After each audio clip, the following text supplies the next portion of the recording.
Hello, you guys. Welcome back to the Way of Adrian's Life. This is documentary part 4, and this is this is the last chapter here for this documentary, but I will have more documentaries to go as I go. But this is the last chapter of my life for this one. So this documentary, as you guys, the title is, I guess, The Foster Home and My Dad Trying to Fight Custody. So you guys, we had left off of where me and my brother, we were actually have to get in a car to be driven away to a foster home. And as I can recall, I remember that they left us at this first foster care for maybe about 2 days. And it wasn't so good, you guys. I remember the foster care. It had a lot of kids, little kids and teenager kids. And I vividly remember going down in the basement. The kids wasn't so nice. And there was this one teenager boy. I was on this little brown sofa couch, and I remember he tried to kiss me. And you guys, this is the first time at this foster home. We didn't have much supervision, but someone actually opened up, because they had all the kids downstairs, opened up the basement door. So like he stopped immediately, so nothing really happened. So I thank God for that. But I remember being very scared. I was lost. I was confused. I didn't know what to think, you guys, at the time. You know, I just seen a bunch of kids, and my brother and me was confused. And I think the time that they tried to come back and get the CPS came and got us to take us to another foster home, they were going to try to split me and my brother up, but we begged them not to, and we cried, and I didn't want to leave my brother. I wanted to stay by my brother's side. So we were able to stay together. And I remember we went to this second foster care home, and the house was beautiful, you guys. It was white, it was big, everything looked beautiful, but the people there was not so nice. I remember there was 2 girls, actually 3 girls, and a boy. And there was other people I didn't know, but those were only kids, and then me and my brother. And they treated us like the outcast. They didn't treat us like their own.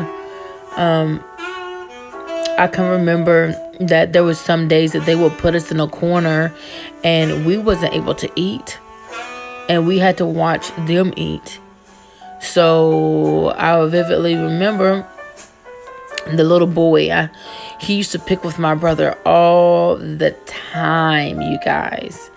And one day, and my brother, he was just so skinny, so frail, but he didn't take no junk from anybody. And it's the first time, you guys, I ever seen my brother beat up anybody.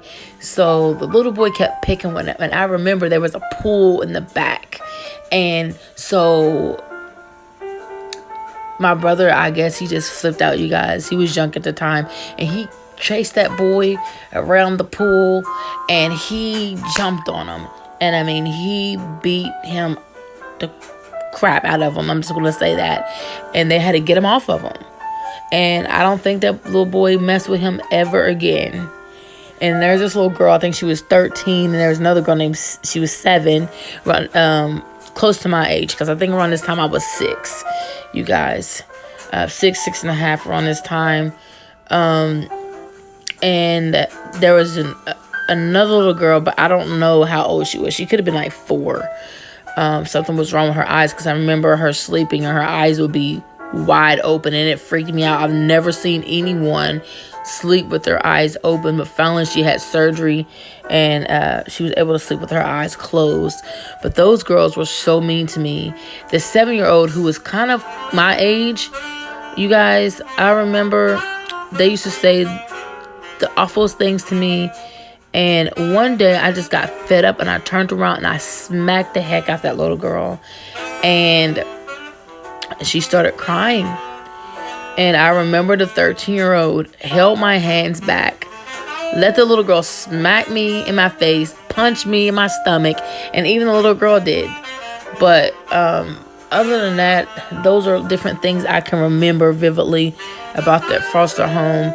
But I know that they wasn't really nice. They told some lies on us, to my dad. And you guys, every foster parent out there is not bad people. But there is some foster carers out there, you guys, that they do not care about your kids. They just care about, the money, the paycheck, but not your children. So I'm learning that from my experience in being in foster care.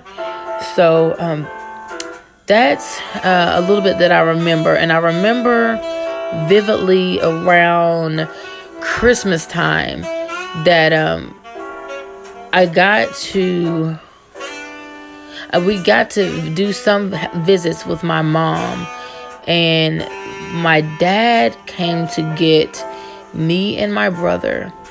And at this time, I thought that we were actually going to be we were going home. I mean, I didn't know that we had to come back to the foster care, but I remember we were so excited that we went with my dad and his wife, and we actually stayed there. I guess maybe it was about a week, maybe 2 weeks, and we were so happy, living it up. And I think it was Christmas too, and when we went to my dad's, and I'm not mistaken about mom, we got to see our mom, and she brought us a bunch of presents and everything. We had so much presents, you guys. And so I vividly remember my dad waking us up early in the morning, and we had to get in the car.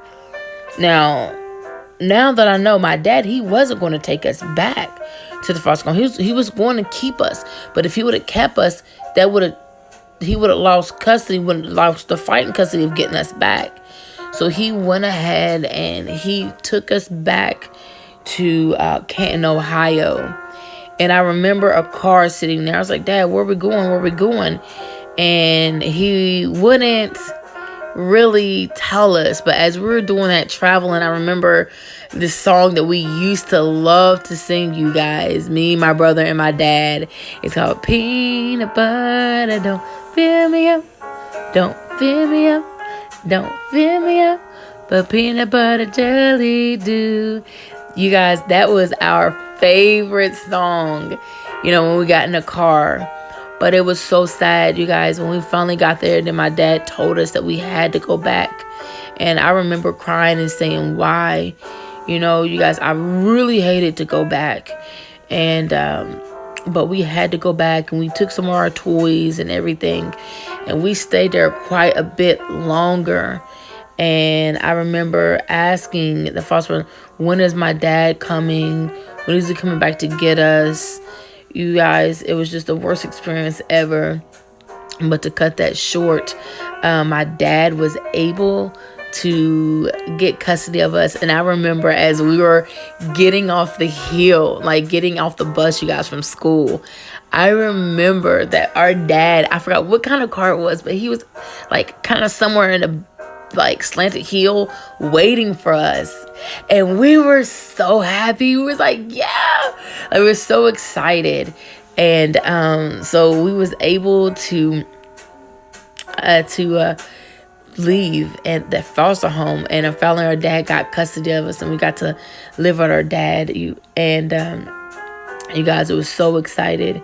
And shortly when our dad got custody of me and my brother, of course, I guess he had to get his stuff together, get his house together, but we had to go stay with my grandmother, with my dad's mother and father, for a while. And but in between that time, you guys, I can tell one more story about staying with my grandmother. a little bit later. But I remember that we had to go to court, and I had to talk to some counselors and keep telling my story off and on, because I had to be prepared for court. So I guess at this time, somewhere in between, they caught my the sex offender, which was the white man. They finally got a holding him and put him in jail. But I will talk about this more shortly. But during the time that I had to testify in court, finally, I remember that they let me turn my chair around, and I did not have to look at the man's face. I only had to turn around one time and point him out. But this documentary, you guys, I will continue this documentary. You guys, this is the end of the documentary. Actually, we won the court case. The gentleman, he went to jail, and that was it of that. But now the new chapter of my life, what we start is me living with my grandparents. And when I finally got to stay with my dad, that will be the next chapter of my life. And that's going to start over for documentary 1. That's for the second chapter of my life. But this first chapter of my life, of this documentary, through 1 through 4, is over. I hope you guys this could have been helpful to someone out there. And between this, I will have a little talk video of why I did documentary, my first chapter from chapter 1 through 4. Documentary 1 through 4 for this first chapter. I will have a little talk show in between that before I post my second chapter.